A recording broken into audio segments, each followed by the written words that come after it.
Beaton Investments Limited. Come and make it with us. At Beaton Investments Limited, we have all your needs under one roof. We design, build, and equip TV and radio stations, as well as recording studios. We also supply studio equipment, radio and TV equipment.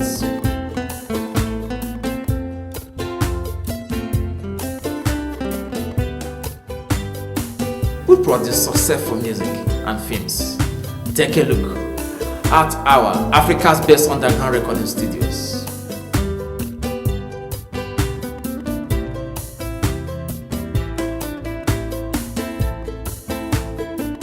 In our film editing and television post-production studios, we produce films and TV commercials. No wonder stars come to us. We produce millionaires and create job opportunities. Visit our Owerri and London offices today. Thank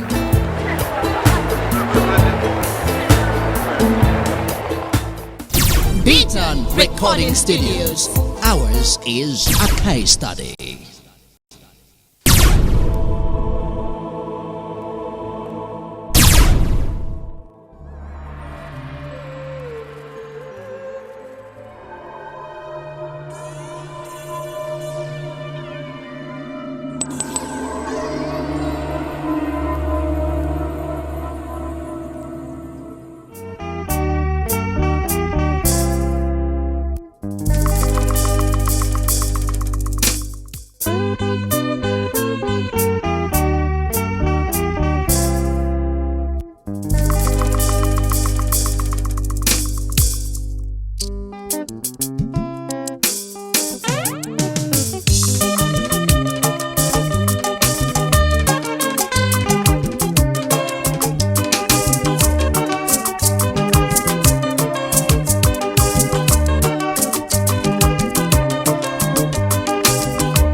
Onye butu wa mezi fedilia.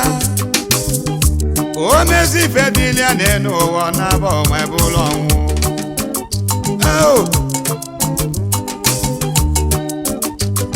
Mmadu zana fa nenu wa zonwe ebuka. Na mmadu zana fa nenu wa wezazi onwu balili Igbo nwere ogene nwe egwe nwe ikoro. Ifukume na n'Igbo Iko na ada Didigo Iko na ada ko Ifukume n'ụbọchị afi ukwu Chienwele fifi eji Igbo n'anya Onye nọ na na-adagbugo onye nọ n'enu Enu akaghị aka na akaghị aka Ikuku ebulugo n'dike fọlọ ji n'ike Ejula gba mmera n'akaghị aka Oke osisi chọrọ udeleche egbe adago dimbe bakwa ka nwata orimili agwa dike n'anya okokoko atụrụ ekola agụ nwa tututututu kwa nwa so anya akpata oyi ji dim chukwu emeka dị megwu ojukwu ezi igbo gburugburu ike dị ọra mma odozi obodo ojukwu anabago anya ndị igbo ji afụ ụzọ ọnụnụ be nwanne bụ ndazọba nwanne ọtabili onye nwanne ataka na agbụọ ike a na-akpọ ogwu n'anya onyili mmadụ ojukwu ijelebe ikolo na-akpọ gị ọ bụ n'ụlọ ka ọ bụ n'ọnwụ akpata oyi ji amụma na egwu igwe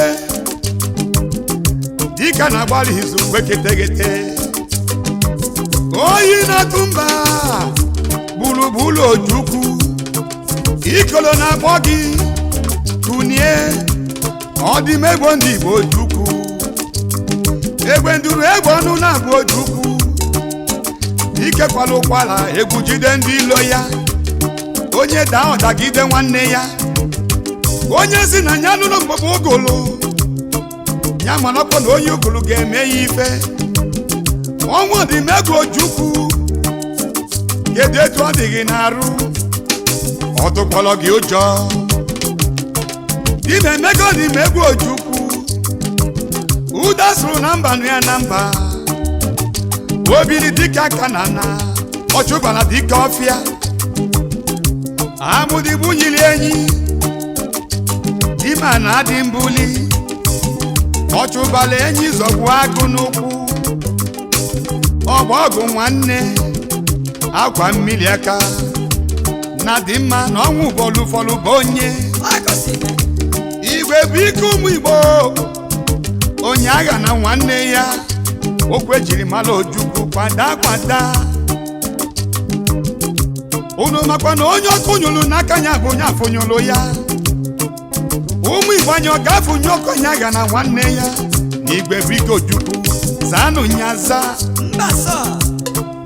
ugboro na-abụ ka ekwe na-akpọ dike n'elu ụwa ọkpọ ya na ndụ ọma kpọọ ya n'ọnwụ ọnwụ dike nwụrụ n'elu ụwa bụ ndị nọọchị ndị na-akwa mana egwu dike n'ọgụ ụlọ ụbọchị ọgụ ama achọba dike mana ọṅụ adịrọ n'akwa ọdịmegwu ojukwu maka na oru na igbo fụrụ ya n'anya asị na onye amụma dị enwe ugwu n'obodo amụrụ ya mana ọ bụrụ maka emeka ọdịmegwu ojukwu onye ike dị mma ọgụ dị mma ọlụ ọbụ isi kpụrụ ọra niile ọgaranya na-ejela ogbenye ozi ojukwu na-agba ọgụ nwanne ma gbaruo ya n'isi kama ọsị nwanne lie ka ya bụrụ ọnụ asị na ụbọchị amụrụ dike na mba ka amụrụ ibe ya mana dike na-abụ amụrụ n'obodo n'ofu ya karịrị ibe ya maka na isi na-abụ n'ọnụ na mmadụ na-aka ibe ya ojukwu siri ka ụmụ igbo ji anwụ ọnwụ erughị elu ka ya nwụchitela ụmụ igbo ọnwụ maka na mmegbu na-emegbu ụmụ igbo na-atanya kilikili n'obi ole ịfụnanya karịrị nke igbo ndị mma n'eziokwu azị na-abịa ụwa ọzọ ụwa m ọzọ ụwa m asaa aga m abụkwa onye igbo ma bụrụ nwanne emeka ọdịmegwu ojukwu ma n'ọnwụ ma na ndụ biko gbagbara anyị ogu n'ọra mmụọ maka na anyị bụ ndị dị ndụ na-ekwupụrụ gị ọnụ gị ojukwu ka emesịa Emesia Ikemba Ndigbo ka emesịa Emesia Ikemba Ndigbo ka emesịa onye mere nya n'ibe Ikemba Ndigbo ka emesịa iyo mbịa nke ojukwu Ikemba Ndigbo ka emesịa aza mma nwaanyị ga-ebezina Ikemba Ndigbo ka emesịa ngwụlọ ọdịmegwu ojukwu Ikemba Ndigbo ka emesịa ndidi bụ ọgwụ ụwa Ikemba Ndigbo ka emesịa jenara emeka ọdịmegwu ojukwu anaba Ikemba Ndigbo ka emesịa ọ bụrụ ife ọnwụ na-eri ego n'ụwa Ikemba Ndigbo ka emesịa ụmụ nwanyị ebute ego Emesia Ikemba Ndigbo ọ bụrụ ibe ọgụ na mgba na ojukwu ga-ejide ọnwụ n'aka Ikemba Ndigbo Emesia ohoho Emesia Ikemba Ndigbo Emesia ohoho Emesia Ikemba Ndigbo Emesia obodo zie egere m ụbọ Emesia Ikemba egere m ụbọ ka mkpọrọ dike ayagaya Ikemba Ndigbo ka emesịa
onye ga-ekuziri ịmụ Igbo ọnụ ụfa na ọdọjuru ukwu mmiri n'ọkụ anyị nwere aka ji ọfụ Igbo shifrafụ wazuru ike oke nwa ndị Igbo ijele ndị Igbo ezi Igbo gburugburu dị sekọnd oji ọfọ ndị Igbo leader of Igbo land oke nwa ndị Igbo ijele ndị Igbo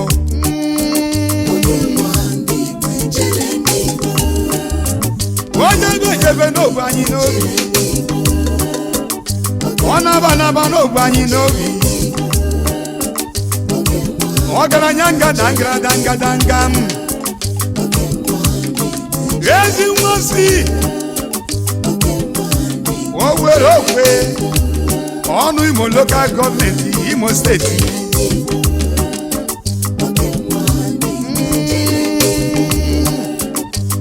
nwa ndị Igbo ejele ndị Igbo kelelu mụ Chief Mrs. Ngozi Ụwaziri Ike omeka di ya oso di ya chi ndị Igbo ijele ndị Igbo Chief Dr. Vitalis Orikeze Ajumbe Keaton Recording Studio no Alowere and London ikwere na onye fe eze lu onye aka ọgbakọ o si mee o wee buli ife kwuru ka a na-eme n'ụwa ka njezie mụ ala nri ka njezie mụ na nke eze ndị nri the traditional ruler of Nri ancient kingdom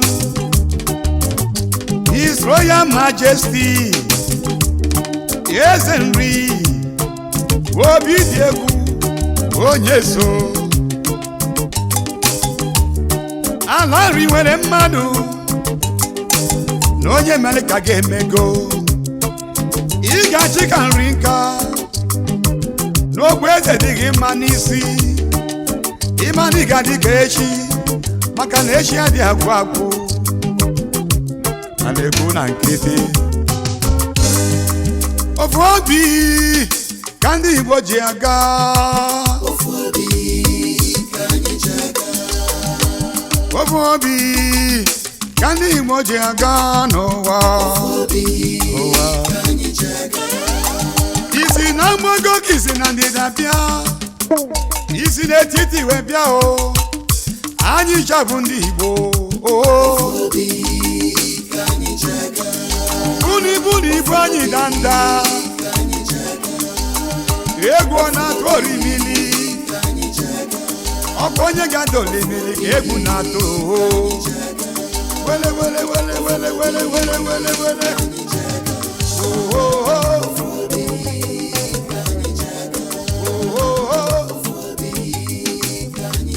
egwu ọ na-atụ ọkụ ma nye ebulu ụzọ ndị Igbo eziokwu na-adị mma na ntị ụmụ Igbo nwanne m ka anyị jikọta aka ọnụ na anyị ịtabụ ofu nne onye ṅụlara ibe ya ṅụrụ ụmụ Igbo.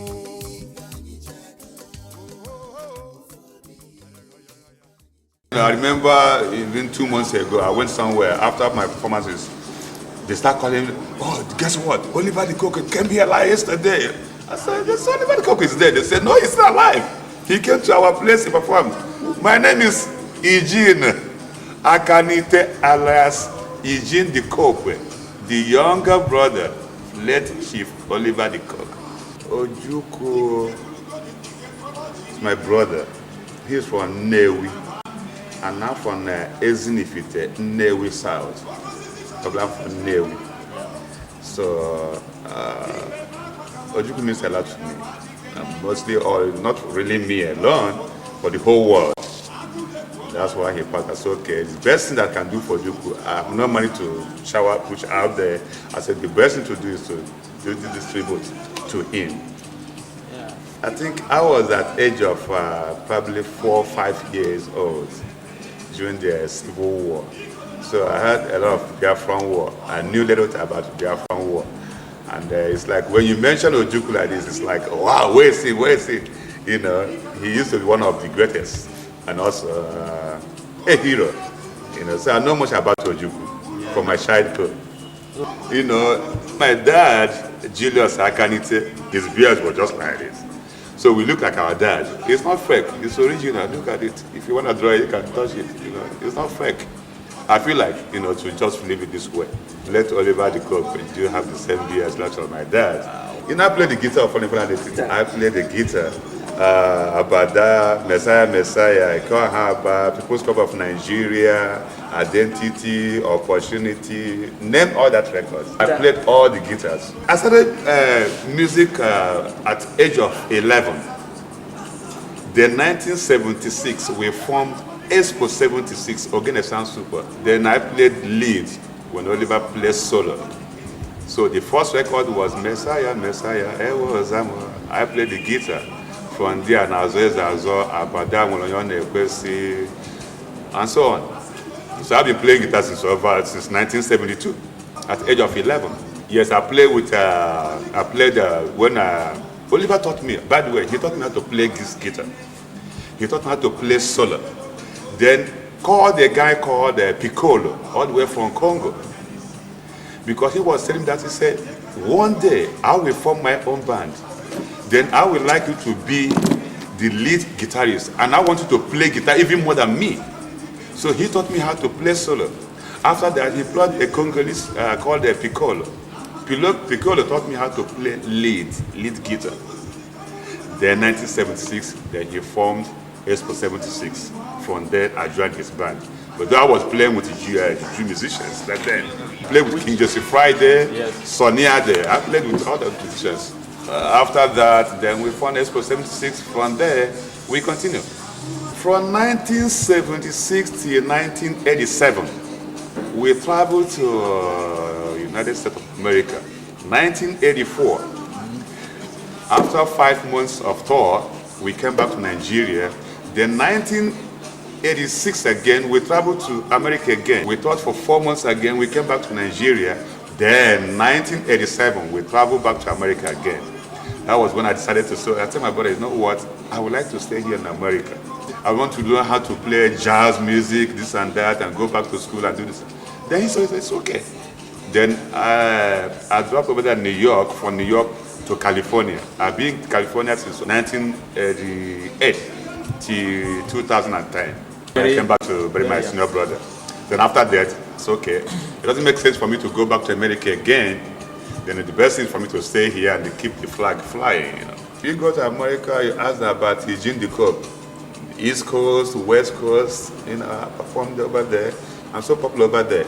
You know, my intention then was to play kind of pop music or jazz music. But one day at Air Community College, they called me to come and, you know, rehearse with them. I went there, I was just tuning my guitar, then I started playing African rhythm. Wow, everybody was just, oh, wow. From there, I formed Igede Band. That was 1992. From there, I started playing African music. I made 4 albums over there in the United States of America. And the last one I did was Shokolo music, before coming back to Nigeria. About 4. I did tribute, Oliver's tribute, which is Ijowa. After Ijowa, Eugene Decoque, there's a club called Ndigbo over there in California, Igbo Cultural Association. I made a CD. Then after that one, then Ojuku, making 4 with the Beaton Studio, and it was good. Yeah, I love Ojuku CD so much because I think the rhythm is so fantastic. I love the music. Playing it on stage like this, I can see bumps on my arms. I love Ojuku. It makes me to remember Ojuku. And the other second track, Ife Ezoroezo, gaputa, and the last track called Do Good. You know. Do Good was, we composed that music 1975 with my late brother, Emesia Ikemba. Was recorded 1982, if I'm not mistaken. But the record one did, you know, it was kind of so. So I said, okay, the best to do is to change the rhythm a little bit and replay the Do Good. You know, like the Bible says, whatever you reap, you're gonna, whatever you sow, you're gonna reap whatever you sow. So that's why I said, okay, let me do that because I like the concept. You know, you do good, you get good, you do bad, then you reap bad, something like that. You know.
Ife puta, eziokwu aputa.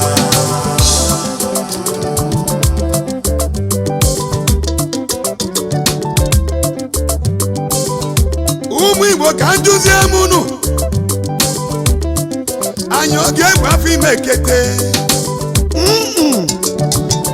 akwa oge ife nụ ife mee n'ụwa ụwa afọ ya n'anya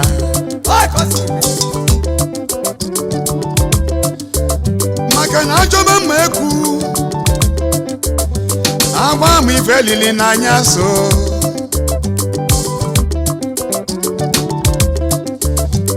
iyi ọ na-egbu mbọsị aṅụrụ ya nọ mana ọ na-edegwube afọ nwata gwa m ebe ọ na-eche agwanye ife ọ ga-ekwu n'olu nwata mara je oje nje na-abụ ọgbọ ka o si mee lezienụ na egbe kwụrụ akwụ anyị fụ ya n'anya abịa kwụrụ akwụ ikili akwụ egbe ikili akwụ abịa ịmara bana bụ nke ka mma Ife Ezoroezo apụtago ife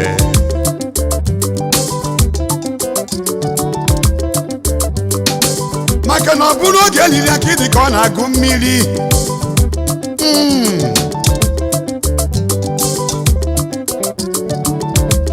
anyị maara ịnyịnya na anụ na-ebute ibu ịnyịnya ọ ga-ebu m ka ị ga-edu wepụ onye ukwu achienu n'ụwa isi ga-ebu ogidi ga-ebu ogidi isi emebu ogidi bụ ogidi ozenu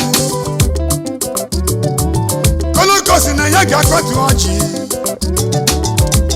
mgbalezienu konoko Ife Ezoroezo apụtago ife anya fụgo ya n'anya kedu ife nọ n'ime ọfịa na-enye mkpọtụ ọ ga-egbu egbu ka ọ ga-ata atanụ ike adịrị ọgụ ọpụlụ ụjọ ewo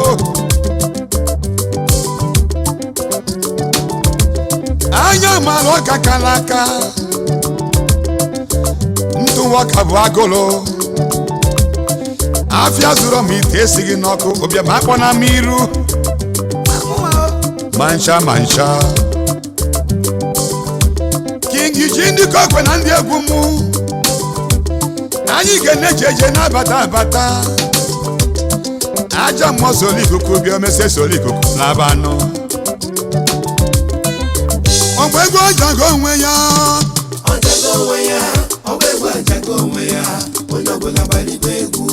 ọgba egwu ajago onwe ya ooo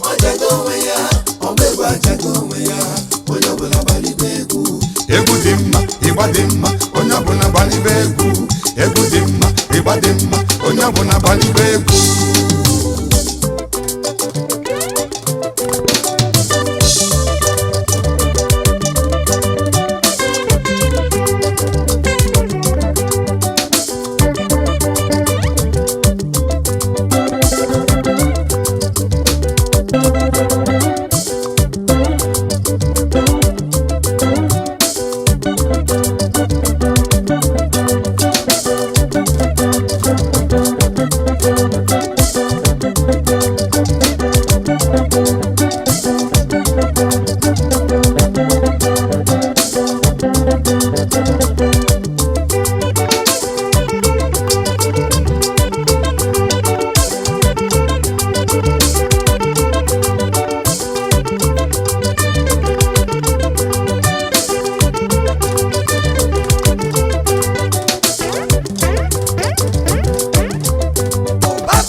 akwụkwọ ọ bụ eziokwu n'ibe dị njọ n'elu ụwa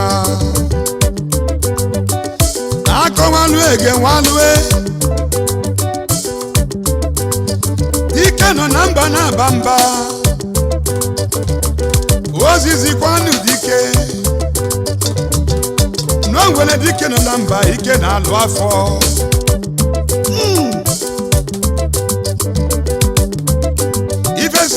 kedu ife a ga-akpọ ya pawa ọga agaghị dị n'elu pawa pawa pawa bụ ife siri ike pawa pawa pawa bụ ife siri ike pawa power, power, we face silike.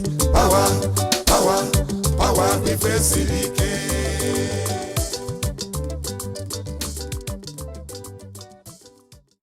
Emesia Decoque was my friend. He used to come to the studio, he used to advise me on certain things.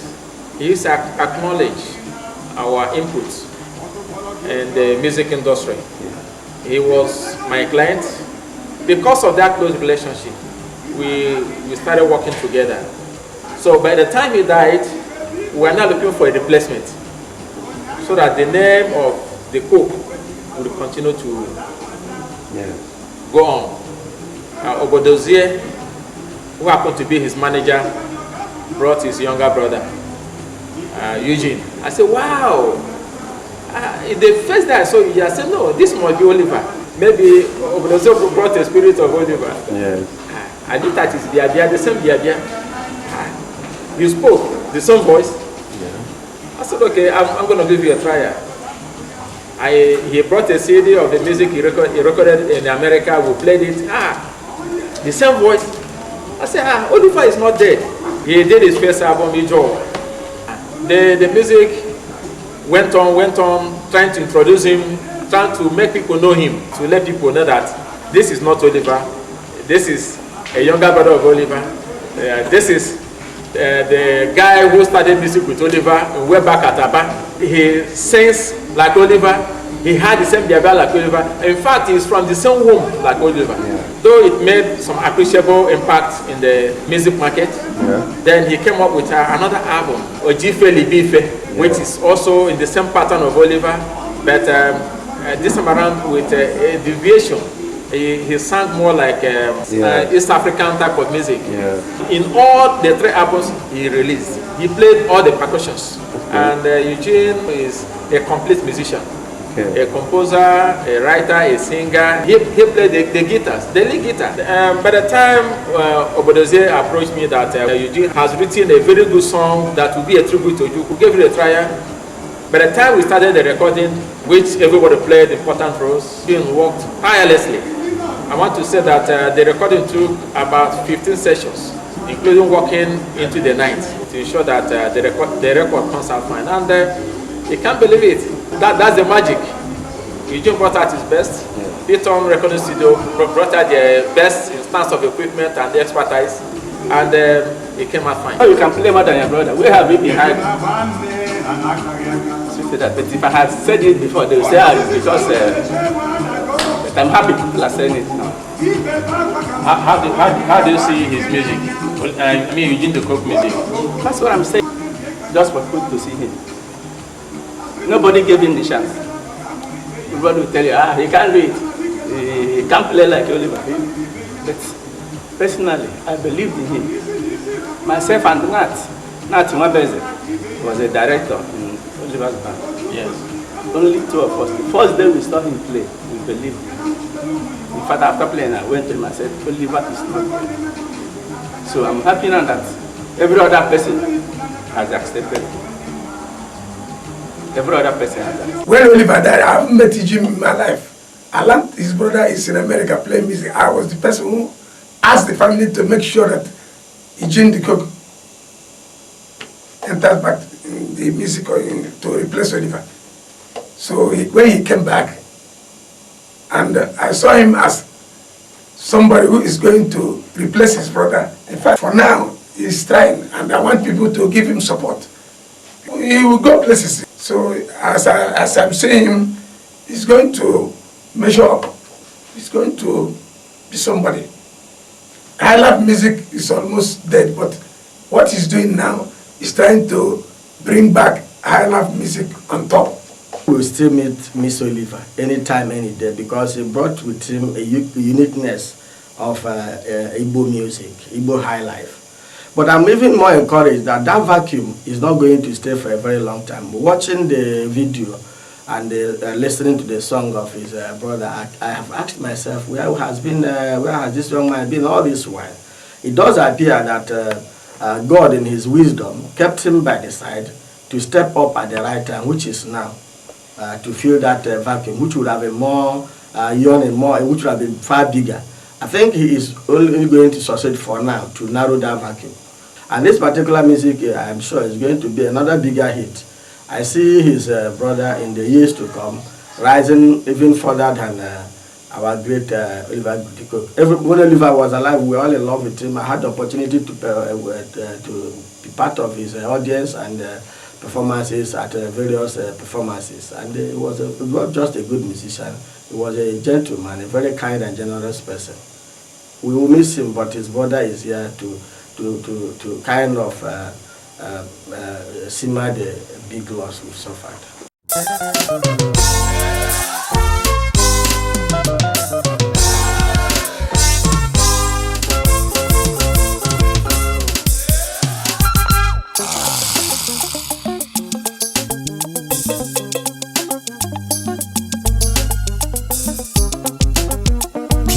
Eugene Decoque and Ife International.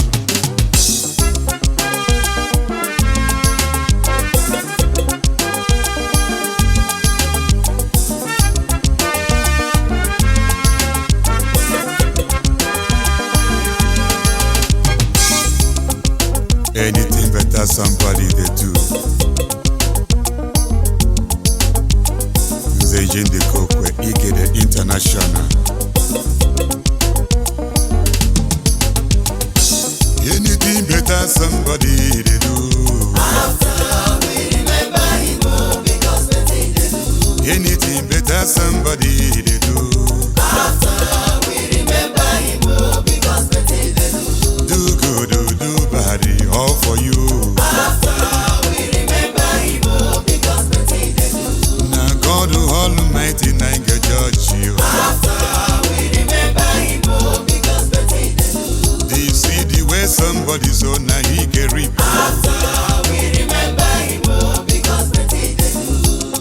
Oh yeah, it's good to be good. Oh yeah, this life not so. Oh yeah, anywhere you think you do better continue in this life. You do better continue in this life.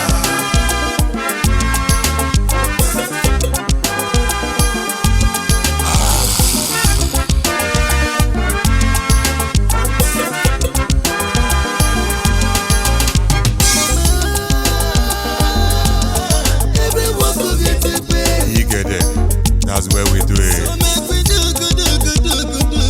good in this one we day. As for me, I go do good. Anything better somebody they do. Anything better somebody they do. Do good, do bad, all for you. They see the way somebody so now he can reap. Oh yeah, mama.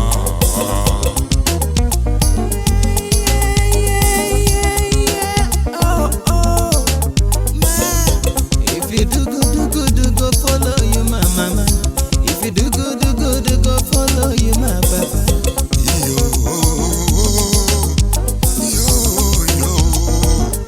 As for me, I never go no. Oh yeah, it's good to be good. Oh yeah, This life not so. oh yeah. Anywhere you think you do better continue in this life. You do better continue in this life.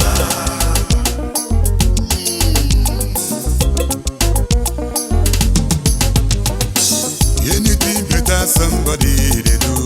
After we remember him, oh, because the thing they do. Anything better somebody they do. After we remember him, oh, because the thing they do.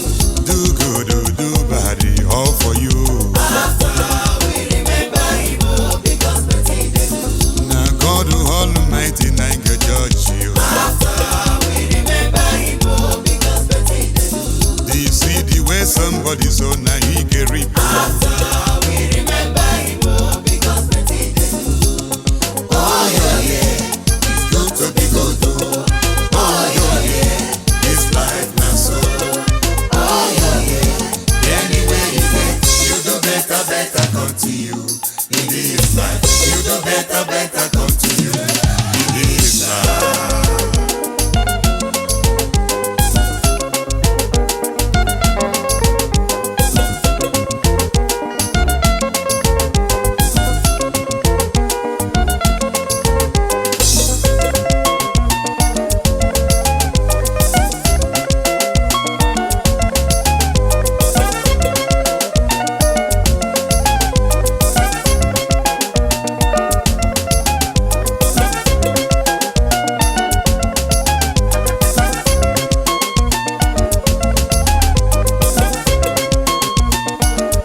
Almighty nine go judge you. Do you see the way somebody so now he can reap?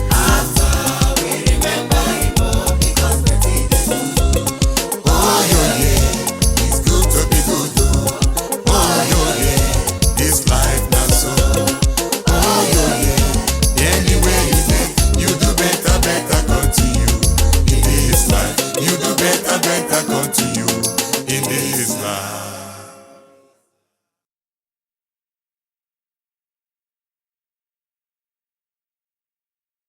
A lot of people have said a lot about you, Ojukwu, and your activities. They seem to liken your activities to the activities of Ojukwu when he was young, before the Biafra War. How do you see that? Oh well, I leave that to them, and I think by a large extent they are right. You know, because I studied Ojukwu, you know, through the books while I was young, and read about all he did. And I liked him from the onset, and I liked what he did. So all this motivated me. But when I looked at his efforts and how the war ended in 1970, I felt angry. I felt that his ideas, his mission, or the purpose for the war must be actualized. And that was why when I went to the secondary school, I started thinking about all these, and incidentally I stumbled onto Gandhi, Mahatma Gandhi, and I read about him, and I saw how actually he was able to get independence for India through non-violence. So I felt that non-violence would be the appropriate mechanism to achieve a sovereign state of Biafra instead of war. So you see, the only difference is that perhaps Ojukwu was a general in the army, and he was a military officer, and he adopted the declaration of Biafra through the way he did. And mine, being a student of Gandhi, and adopted my own system through non-violence, but the objective is the same. The agenda is the same. From what we read, that Ojukwu never supported myself at the beginning. But later, he brought you in, and was in fact your father, per se, was in fact your advisor, was in fact almost everything that I gave you the encouragement. How did you meet Ojukwu for the first time? It's a very long story, but the fact is that before I found myself, I had worked with him for close to 10 years. I mean, one-on-one. So, I was working with him. I actually wanted to introduce the issue of Biafra, or rather, we introduced the issue of Biafra by so many means. I realized that law was to be studied at a second degree. So I had to begin a study in political science, where I had other opportunity to study non-violence movement and Mahatma Gandhi himself. So I started everything in Nigeria. Okay, you started in Nigeria. You said political science. Does that mean that you dropped the law?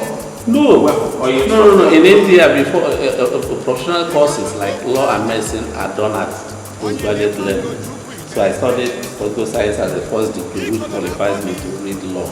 So I started law afresh from the first year as a full course. In India, you can't study law as a first degree. You must have the first degree in any of the social sciences before you are permitted to read law.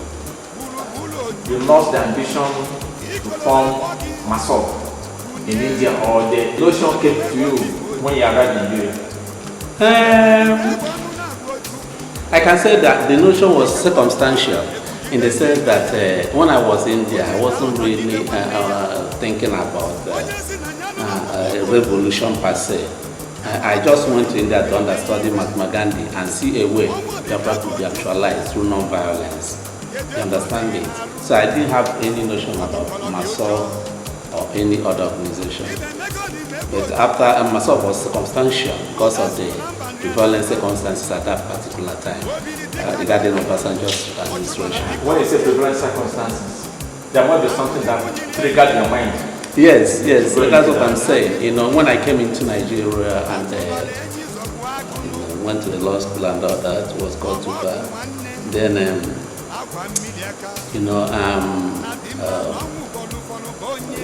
this guy died, Sani Abacha died, and Absalami Abubakar came on board. Then Absalami lifted the ban on politics. Then Obasanjo was in detention. So it came up that the Yoruba was asked to produce the president, where Olufalaye and Obasanjo were the contestants. So it happened that Emesia Ikemba Ndigbo was to adopt Olufalaye through Ben Mwapeze, who was then the Secretary General of Emesia Ikemba Ndigbo. But I felt that Ndigbo should support Obasanjo because I felt that Obasanjo being a general and or rather a retired general, and given the circumstance of his detention and release, that he would have had a lot of experience, that would make him a better statesman to govern Nigeria. So I supported Obasanjo and was able to convince the youth that Obasanjo would make a better president. So after the election, Obasanjo won. We expected a lot from his administration. So, but what actually he did was disappointing to me because among the 12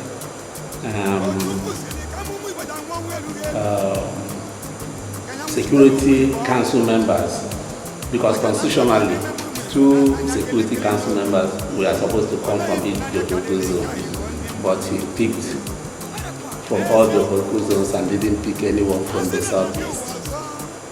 He picked 4 from the southwest, is Yoruba area.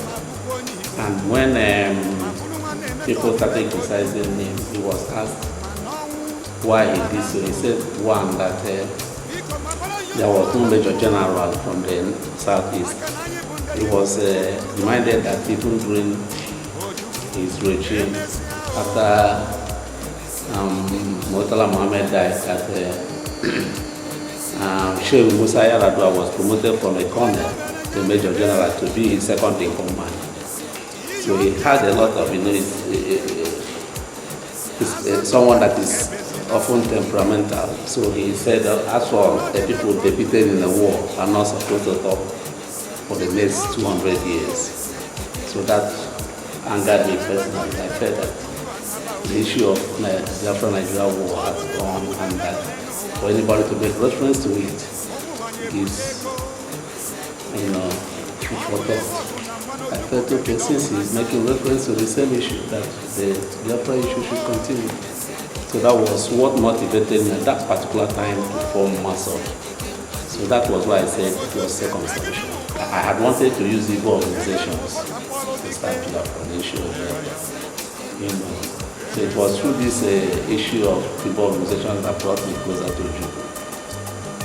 Because I was the chairman of Igbo Council of Chiefs, Lagos State. That was what year? 1994, 95, 96. Around that time, I was the chairman. So my idea was to get all Igbo organizations in Lagos under the Council of Chiefs, which I did. I was instrumental to the formation of Emesia Ikemba Ndigbo Lagos. As a matter of fact, I constituted Emesia Ikemba Ndigbo Lagos. And the Igbo speaking states in Lagos. I formed all these things, but asked people to man them. But I was supervising. I wanted to use all these organizations to showcase Biafra again. But it didn't work out because most of the people were afraid They didn't even want, due to this time, nobody dare mention the word Biafra. Because at that time, it was a very big taboo. So the people I meted the idea to run away. So I decided to form myself. So it was when I was the chairman of People Council of Chiefs that I met Ojukwu. Actually, the issue was that first, so many issues came in. When he was declared Ezigbo,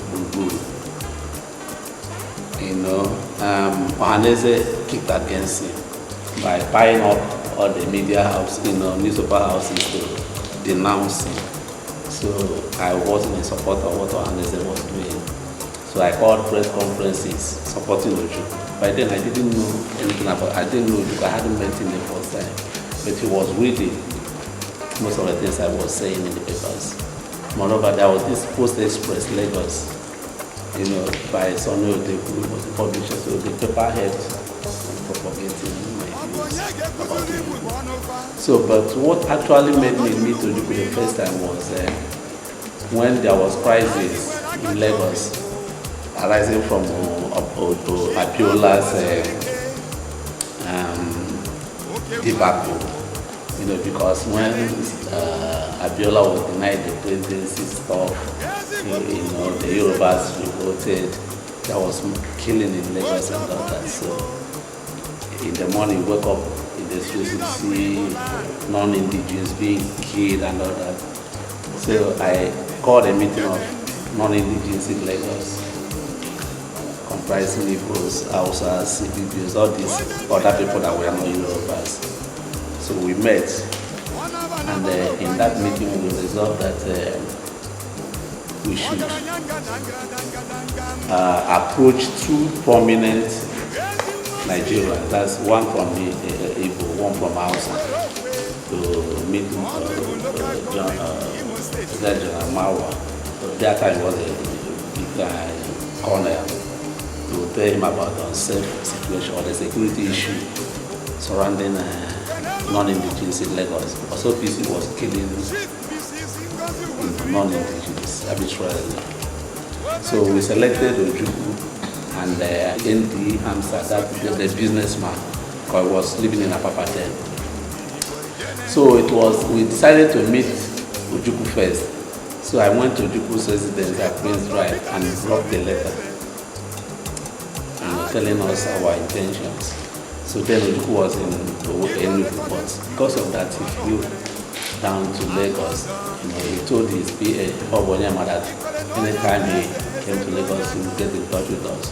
So when he came back, phoned us to say Ojukwu was around. So all the non-indigenous, the leaders comprising Igbos and Hausas and other interest groups gathered in my house. We went to Alaska Lodge, Ikoyi. So it was the first time Ojukwu could see me, but reading all I was saying about him. So after the meeting, he accepted to meet on our behalf and all that. So after the meeting, he helped me and asked me to stay behind. So I stayed behind. It was then that he asked me to come back the next day and talk with him. So after we had gone, the next day I came back and we sat and discussed the affairs of Ndigbo. So from there he saw, the burning desire to work on Ndigbo in me. So I became his, can I say, unofficial PA. So I mean, like when he was going to Marwa, he had to go with me and the council members, and I was chairman of the Council of Chiefs. So not only Marwa, he started taking me to prominent, Nigerians, from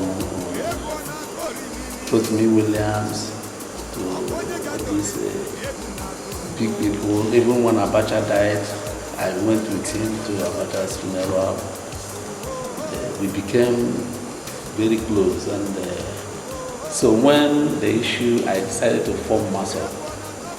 The opinion of the people was that it was Ojukwu's idea, because they knew I was very close to At times he asked me to, if he wanted to say anything to the media, he asked me to say it to the media. I'll call a press conference and say, this is Ojukwu's position on this. I was doing it, and people saw me as his media person. So when I started MASOP, it was very difficult for people to say that Ojukwu didn't know about it. And unfortunately, he didn't know about it. As a matter of fact, he was in the United States when I declared Biafra in Aba, and he read it like every other person. And he felt betrayed in the sense that I was supposed to let him know, but I didn't let him know.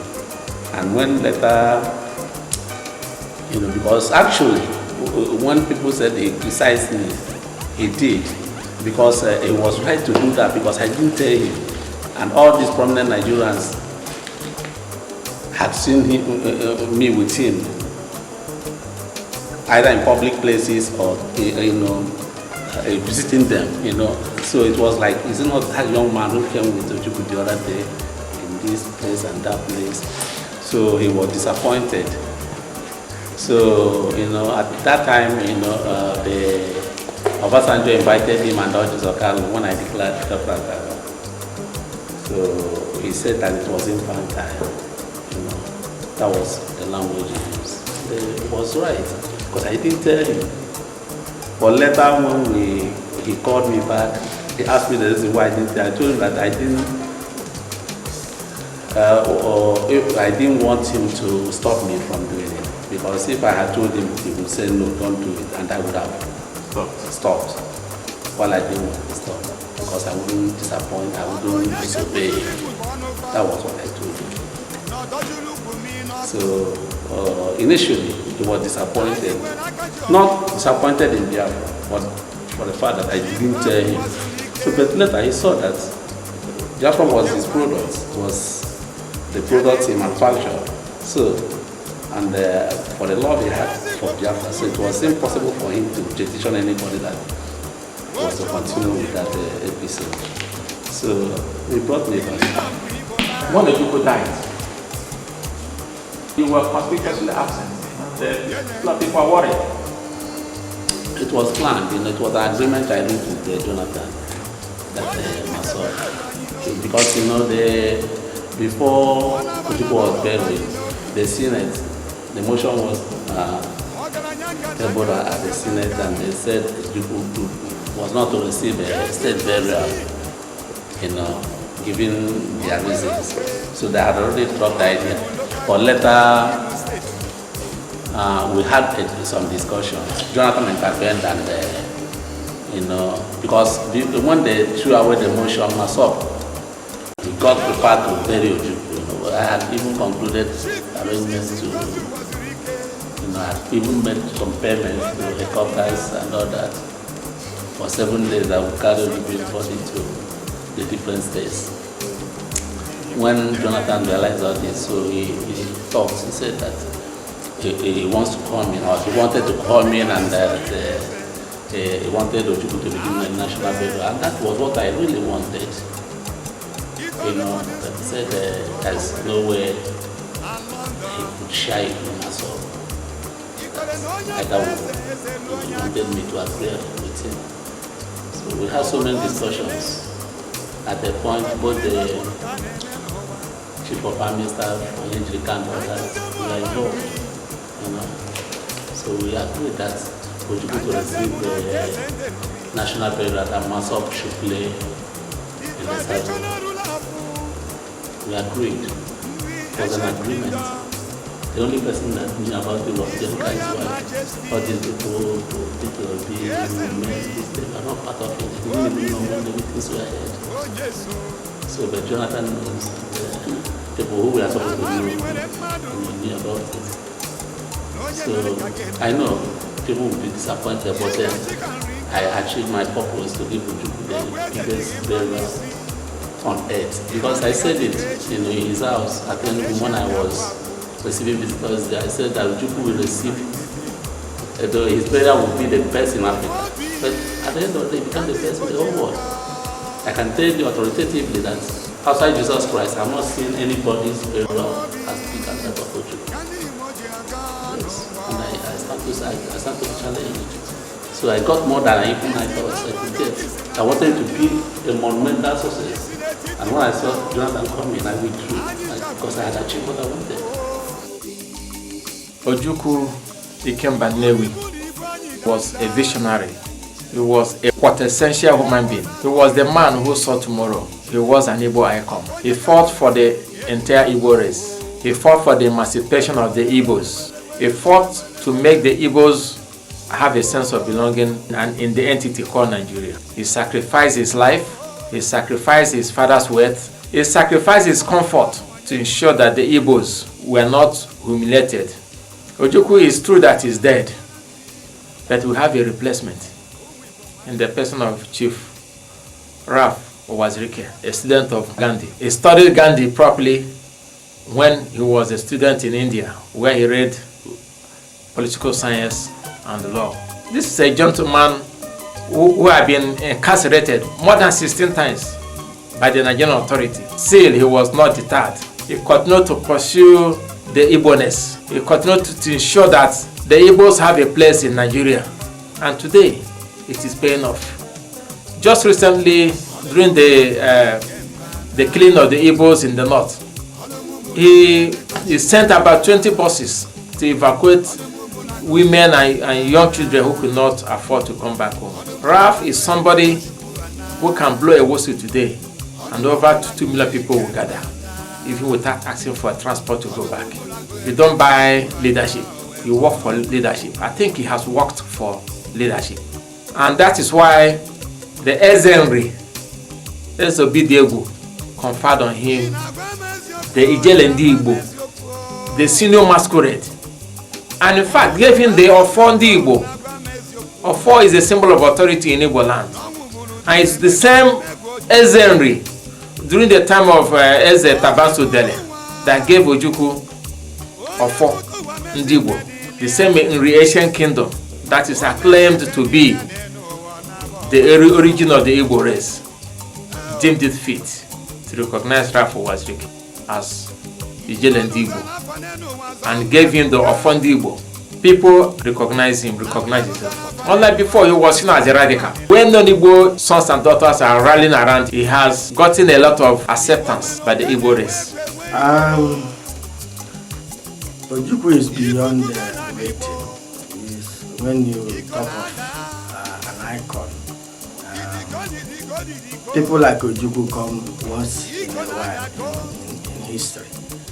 And it's like saying, how do you rate great men of society over the years? Ojukwu was a great man, a visionary. As you say, a man who even came before his time. What is happening in this country today was what Ojukwu foresaw by 30, 40 years, 50 years ago. And all his predictions have come to pass. And more importantly, all those people who did not celebrate him 30, 40 years ago have come to realize that Ojukwu represents a nascent Nigeria, a new Nigeria. A courageous, Ojukwu is a symbol of the strength, the industry, the hard work of the Igbo man, which if Nigerians had adopted 30, 40 years ago, Nigeria would have been a long better than it is today. Again, I make bold to say that that Ofo being given to our brother, our leader, Owazirike, is symbolic. It's symbolic because from where it comes from, Ngri is the ancient kingdom of the entire Igbo race. And if you have studied various research works on the history and origin of the Igbo, all have led back to Ngri as the ancestral home of all Igbo people. And anybody that has received the Ofo from the Ezenri has received their spiritual and physical authority to be the leader of Ndigbo.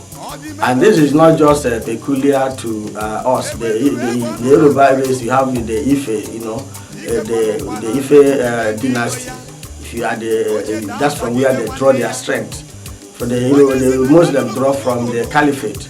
We must have something. We have something, and it is good that Igbos have come to realize that we must go back to recreate our past. When people say Igbo Enweze, I laugh because that's a saying that is derived from ignorance. Because if Igbo Enweze, where did the word Eze emanate from the first instance? Igbo Enweze. That's why we say Igbo Haneze. It's just that the Igbo Eze, the Igbo king, is not as autocratic as other kings. He rules with the people. So for Ezenri to appreciate the role Wazirike has played, let us not miss the fact. But for Wazirike's leadership today, even the support and strength he gave to Ikemba, the Igbo race would have been far back behind than we are today, even though we have not made much progress. But his struggle, his determination to fight for the Igbo race has more than any other effort made by any other organization, has come to position the Igbo people as a formidable force, which we are in the current Nigeria. So I encourage our brother not to be distracted. I encourage the younger generation to accept that we must attend. God provides leadership. Nature abhors vacuum. The exit of our leader, should not leave us leaderless. In any case, who else is there to lead? Everybody has checking out. Is it our government officials? We must have a leadership that is honest, determined, and committed, and courageous to confront the challenges we face as a nation, as indeed, wherever we are in the world. That's my take. Ojukwu stood for the emancipation of the Igbos. Ojukwu came to fame at a time when the Igbos needed an emancipation, and he stood firm to the challenge. Tried his best to secure peace in Nigeria by attending the Akuri conference, where a confederation was resolved. Unfortunately, one failed to implement it. He didn't stop there. Unfortunately, being the man he is, he was persuaded by the people to declare a Republic of Biafra, despite the urge by his father not to at the time, because the father had been the wealthiest black man by 1966, had the connection to buy enough weapons for that struggle. Ojukwu represents the leader of all leaders, the world leadership among the Igbos, because he rose to the challenge when the Igbos needed a leader, needed a man, fame and courage, and of course wealth and knowledge to have attempted what he did. So for the Igbos, Ojukwu remains a leader of all leaders. There's a vacuum in leadership, Igbo leadership. Apparently there is, but then fortunately we know that somebody understood him, somebody was very close to him, and in life he even he anointed a son, and that son, if you may wish to know, is Barrister Ife Ezoroezo, the leader of the Mason. Do you think that Ife Ezoroezo can assume such a position of Ojukwu as the Igbo icon or Igbo leader? I think so, because apart from the fact that he is a non-violent freedom fighter, but he has done things no the Igbo man has been able to do. This man has been incarcerated over 16 times for the cause of the Igbos. He's a man who will never abandon his people, no matter what danger that confronts them at any particular time. As evidence that when they went for an award and his men were arrested, and he was asked to go without them, he refused. He said he cannot go without them. Again, it is on record that the Biafran veterans who were stationed in Uji under extreme, harsh environment, were recently relocated to Oniu, where they are accommodated in self-contained flats. Let's take, for instance, at the height of the Boko Haram onslaught, he was the only Igbo man who could muster the courage, the resources as well, to hire luxury buses to evacuate women and children, from the north. No other person was able to do it but himself. And of course, you know very well that as I talk to you now, he's constructing a memorial, as a civic center, and of course library in memory of Ojukwu. So he's already wearing the crown, and I think the cap perfectly fits because he has the resources, he has the manpower, he has the popularity, he has everything it takes to occupy that position, and he's doing it very, very well. Ojukwu was my commander during the war. I fought under Ojukwu in Biafra. And the people take Ojukwu that time as a demigod. Ojukwu was being seen as above human being. Whatever Ojukwu says, it happens in the next 1 minute. What Ojukwu saw about 50 years ago, we are seeing it now. So Ojukwu cannot be described as an icon. Ojukwu is above icon. Recently, you were at Inri during the confinement of Emesia Ikemba Ndigbo on Rapo Wazirike. Do you think it's proper to have given Rapo Wazirike such an honor? When I learned that the Ezeri, the ancient kingdom, will be giving Wazirike of Ndigbo to replace Ojukwu, I thought that was a joke. I decided to make sure that I was present at that occasion. And I left here and got there with my camera. I recorded it, and I was very happy to be part of that ceremony. Number one, Wazirike, the risk he has taken in life, I don't think there's anybody who has taken such risk after Ojukwu. This is the only place. When he started, my thinking that time was that they will kill this man. Nigerians, what is going on in Nigeria? This man was talking just like as Ojukwu was vehemently talking about Igbo. So I was thinking that the military may descend on this man. But finally, because he's a lawyer, he knew where he's going to be. So he knew his ways. So I was happy, and because it is not easy to come out to challenge a government of your country, to let them know what is being advocated as Biafra sovereignty. We fought Biafra sovereignty for 3 years, we couldn't succeed. And somebody came again to start that struggle again. In fact, that man is a wonderful man. Being an Igbo leader is not giving somebody money, dashing people money. When Ezenri conferred Wazirike Eugene Decoque, I said, yes, these people have made a nice choice.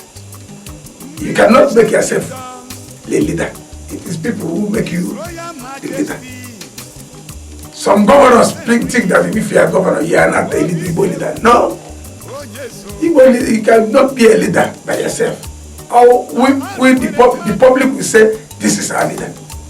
Whatever you do, Wazirike is the only man, as far as I'm concerned, who will talk now on behalf of the Igbos.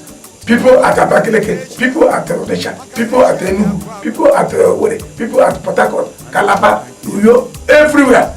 They will, if we ask them to assemble, that you see people coming from all these places to come and hear Wazirike. It's not easy. Wazirike, he is too much. He has something right here, but people don't really know about that man. Even when Ojukwu was alive, when you look at Ojukwu, this is Wazirike. If you go to Ojukwu, you ask her certain questions. If you ask Ojukwu certain questions, okay, hold on. He will call, okay, Ndigbo. Bia, come. Then he will consult, okay, Ndigbo. Then before he give you the answer.